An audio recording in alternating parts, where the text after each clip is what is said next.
વડોદરા સહિત સમગ્ર રાજ્યમાં સ્થાનિય સ્વરાજની ચૂંટણીની ચર્ચા છે. નેતાઓ લોકો પાસેથી મત માંગી રહ્યા છે, ત્યારે ચૂંટણી અધિકારી લોકો સુગમ માહોલમાં મતદાન કરી શકે તેની તૈયારીઓ કરી રહ્યા છે. નમસ્કાર, આપ જોઈ રહ્યા છો પ્રતિભા ન્યૂઝ. હું છું ગ્રીષ્મા. આજે આપણે સ્થાનિય સ્વરાજની ચૂંટણીની તૈયારીઓ અને લોકો પોતાના મતદાનને લઈને જાગૃત થાય તેના વિશે ખાસ ચર્ચા કરવા આવી પહોંચ્યા છે વડોદરા કલેક્ટર ઓફિસ. આપણી સાથે છે વડોદરા જિલ્લા કલેક્ટર અનિલ ધામેલિયા સર, નગર પ્રાથમિક શિક્ષણ સમિતિ સંચાલિત પ્રતિભા ન્યૂઝમાં આપનું સ્વાગત છે. નમસ્તે રેશમા, આપનો ખૂબ ખૂબ આભાર અને આપે વિશેષ કરીને અમને આ તક આપી છે એ બદલ આપનો અને આપની સમગ્ર ટીમનો આભાર. સર, ચર્ચાની શરૂઆત કરીએ. મારો પહેલો સવાલ, કેવી ચાલી રહી છે ચૂંટણીની તૈયારી?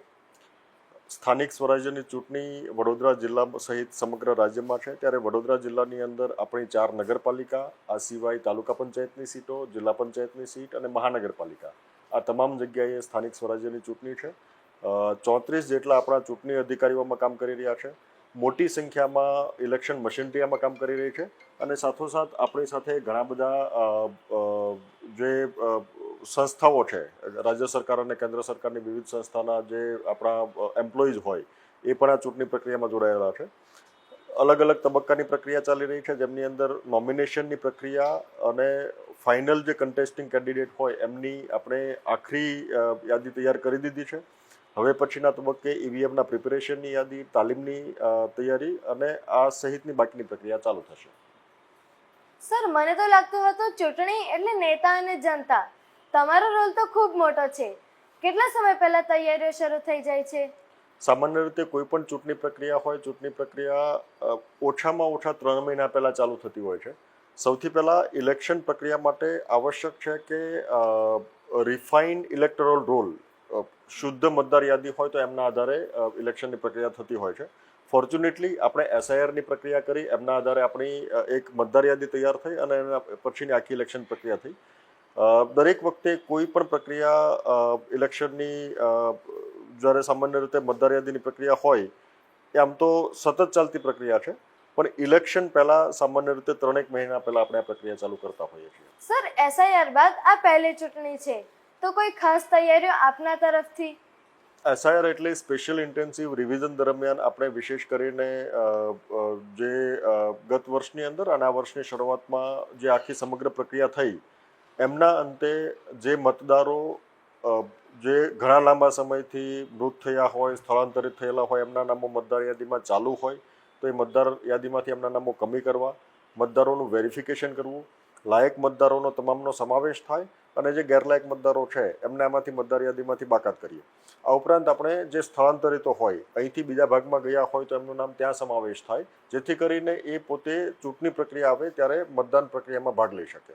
આના કારણે ખરેખર જે મતદારો આમાંથી જે લાયકાત ધરાવતા નહોતા અથવા તો એવા નામો હતા કે લાંબા સમયથી ચાલા કરતા હતા, કોઈ જગ્યાએ સામાન્ય રીતે ચૂંટણી દરમિયાન આપણે દરેક મતદારોનું વેરિફિકેશન કરતા હોઈએ છીએ, એટલે ડુપ્લિકેટ મતદારો પણ આમાંથી બાકાત કરતા હોઈએ છીએ. ક્યારેક કોઈ નામની વિસંગતતાના કારણે ડુપ્લિકેટ મતદારો હોય તો પણ આ પ્રક્રિયાની અંદર બાકાત થઈ જાય. એટલે આના કારણે મતદાર યાદીનું શુદ્ધિકરણ ખૂબ સારું થયું છે અને એના કારણે મતદાનની પ્રક્રિયામાં ચોક્કસથી વધારે સંખ્યામાં મતદારો ભાગ લેશે, જેથી કરીને મતદાનની ટકાવારી પણ વધશે. સર, આપ આટલી બધી તૈયારી કરો અને લોકો ઘરેથી મતદાન કરવા ના આવે ત્યારે કેવું લાગે? વિશેષ કરીને જુઓ, ચૂંટણી પ્રક્રિયા આટલા લાંબા સમયથી ચાલતી હોય છે. આપણે જે પણ ઉમેદવારોને પસંદ કરીએ છીએ આગામી 5 વર્ષ માટે આપના સાર્વજનિક પ્રશ્નોને ઉઠાવવા માટે આપનું માઉથપીસ બનવાના છે, ત્યારે આ કિસ્સાની અંદર સ્વાભાવિક છે કે આપણે પોતાનો પસંદગીનો ઉમેદવાર આપણા પોતાના સ્થાનિક સ્વરાજ્ય માટે ચૂંટવો જોઈએ અને એમની અંદર મોટી સંખ્યામાં લોકોએ મતદાનની પ્રક્રિયામાં ભાગીદાર થવું જોઈએ. દરેક મતદાતાએ પોતાનો થોડો કિંમતી સમય આ મતદાનની પ્રક્રિયા પાછળ જરૂરથી ફાળવવો જોઈએ. સર, ઘણા લોકો કહે છે મતદાન શું કરવાનું, આપણને તો કશું મળતું નથી અને કંઈ બદલાતું પણ નથી, તો એવા લોકોને શું કહેશો? વિશેષ કરીને ભારતના બંધારણમાં ઇલેક્શન કમિશન ઓફ ઇન્ડિયાની જોગવાઈ મુજબ અને ભારતની લોકશાહીની એક વિશેષતા એ છે કે આપણે આમાં દરેક વ્યક્તિને એક સરખો મતાધિકાર આપ્યો છે. એટલે આમની અંદર કોઈ નાના મોટાના ભેદભાવ વગર જેન્ડર, કાસ્ટ, રિલિજનના કોઈ પણ બાયસ વગર આપણે દરેક વ્યક્તિને એક મતદાન કરી શકે એ પ્રકારની જોગવાઈ છે. દરેક મતનું મહત્વ સરખું છે. એક મતથી હારજીત પણ થઈ શકે છે. આથી દરેક ઉમેદવારને આપણે ચૂંટવા માટે આપણો પોતાનો મત, આપણો પોતાનો અભિપ્રાય જે પ્રગટ કરવાની ઓપોર્ચ્યુનિટી છે એ દરેકે અવશ્યથી પ્રગટ કરવી જોઈએ. સર, દર વખતે યુવા વોટર અને પહેલીવાર મતદાન કરનાર પર વધુ ફોકસ હોય છે, તો આ વખતે કોઈ ખાસ કાર્યક્રમ જાગૃત કરવા માટે? વિશેષ કરીને આપની ટીમ અને આપણા જે જિલ્લાના સ્વેપ કાર્યક્રમ માટે જે આપણા સિસ્ટમેટિક વોટર અવેરનેસ પ્રોગ્રામ ચાલે છે એમના અંતર્ગત આપણે તમામ વર્ગોને આવરી લઈને પણ એમની અંદર વિશેષ ફોકસ જે આપી રહ્યા છે, યુવાઓ અને મહિલાઓના મતદાન વધે એ દિશાના પ્રયત્નો ચાલી રહ્યા છે. મતદારોને ફેસિલિટેશન થાય, મતદાનના સમયે મુશ્કેલીઓ ના થાય એ માટેના પ્રયત્નો પણ ચાલી રહ્યા છે. એટલે યુવાઓ હંમેશા આ તબક્કે ફોકસમાં હોય છે. મતદાનની પ્રક્રિયામાં પહેલી વખત ભાગીદાર થઈ રહ્યા છે એટલા માટે આપણે વિશેષ કાર્યક્રમો કરીએ છીએ અને એમની અંદર આપણી સમગ્ર ટીમ કામે લાગેલી છે. સર, અમારા માધ્યમથી આપ લોકોને શું સંદેશ આપવા માંગશો? વિશેષ કરીને આ લોકશાહીની પ્રક્રિયા લાંબા સમયથી પ્રક્રિયા ચાલી રહી છે. આપ અલગ અલગ તબક્કે મતદારો સામેલ થયા હશો. એસઆઈઆરની પ્રક્રિયા દરમિયાન ખૂબ ઉત્સાહથી વડોદરાવાસીઓ શહેર અને જિલ્લાની અંદર ભાગીદાર થયેલા હતા અને એમણે દરેક તબક્કે આપણા ઇલેક્શન મશીનરીને સપોર્ટ કર્યો છે. મતદાતાઓ પાસેથી હું 2-3 અપેક્ષા રાખીશ. એક, આપનો કોઈ પણ પ્રકારના લાલચ, લોભ કે પ્રલોભન વગર આપના પોતાના મતદાનનો અધિકારનો પ્રયોગ કરો. મતદાનની પ્રક્રિયા ખૂબ શાંતિપૂર્ણ માહોલમાં ગુજરાતમાં વર્ષોથી ચાલી રહી છે, એટલે આ પ્રક્રિયામાં આપણે એવી જ રીતે ભાગીદાર થઈએ. ઇલેક્શન મશીનરીને આપણે હંમેશા સપોર્ટ કરીએ, એમના દરેક કામગીરીને સમજીએ.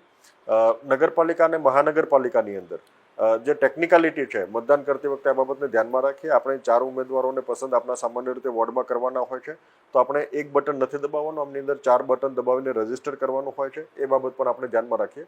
ચૂંટણી પ્રક્રિયાને સમજશું. ખૂબ સરળ પ્રક્રિયા છે. આપણા ડોક્યુમેન્ટ જ્યારે મતદાન કરવા જઈએ ત્યારે વેલિડ ડોક્યુમેન્ટ્સની યાદી આપણને જે આપવામાં આવેલી છે ડોક્યુમેન્ટની યાદી હંમેશા સાથે રાખીએ. સર, અમારી સાથે ચર્ચા કરવા બદલ આપનો ખૂબ ખૂબ આભાર. ખૂબ ખૂબ આભાર. Thank you. તો આ હતા વડોદરા જિલ્લા કલેક્ટર અનિલ ધામેલિયા સર. આપને આ ચર્ચા કેવી લાગી કમેન્ટ કરીને જરૂરથી જણાવશો અને હા, મતદાન જરૂરથી કરજો. ધન્યવાદ.